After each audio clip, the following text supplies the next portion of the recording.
বাংলাদেশ সেনাবাহিনীর বহু সেনা সদস্য দেশে এবং বিদেশে আত্মত্যাগ করেছেন। তাদেরকেও আমি স্মরণ করছি এবং তাদের রুহের মাগফিরাত কামনা করছি। আজকে আপনারা বীর মুক্তিযোদ্ধা বৃন্দ আমাদের এখানে এসেছেন, আমাদের সম্মানিত করেছেন। আপনাদের ঋণ আমরা কোনোদিন শোধ করতে পারবো না। আপনারা জাতির শ্রেষ্ঠ সন্তান, আমাদের পথিকৃৎ।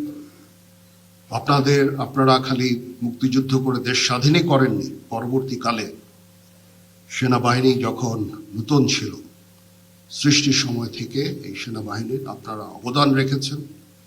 আপনাদের এই অবদানের ফলশ্রুতিতেই আজকে যে সেনাবাহিনী আমরা এখানে দাঁড়িয়ে আছি, সেই সেনাবাহিনী, এবং এই সেনাবাহিনী দেশের ক্রান্তিকালে অনেক ভালো কাজ করে যাচ্ছে। দেশ এবং জাতি এই সেনাবাহিনীর কাছে কৃতজ্ঞ। দিনরাত সেনার সদস্যরা পরিশ্রম করে যাচ্ছে দেশের আইন শৃঙ্খলা রক্ষার কাজে। তাছাড়াও আমরা দেশ এবং জাতি গঠনের বিভিন্ন কাজে আমরা নিয়োজিত আছি। ইউএন মিশনে আমরা কাজ করে যাচ্ছি, বিশ্ব শান্তি রক্ষায় আমরা কাজ করে যাচ্ছি।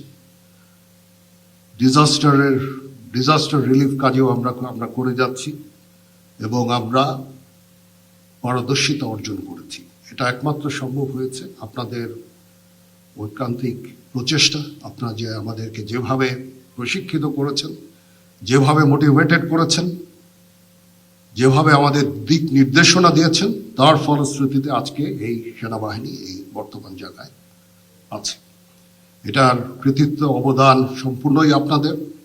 আপনারা আমাদের দোয়া করবেন যেন আমরা ভবিষ্যৎ সময়ে, সামনে আরও সময় আছে, একটু ডিফিকাল্ট সময় পার করতে হবে আমাদের, এবং আমরা যেন দেশ এবং জাতিকে একটা ভালো জায়গায়, একটা নিরাপদ জায়গায় নিয়ে যেতে পারি, সেজন্য আমাদের জন্য দোয়া করবেন।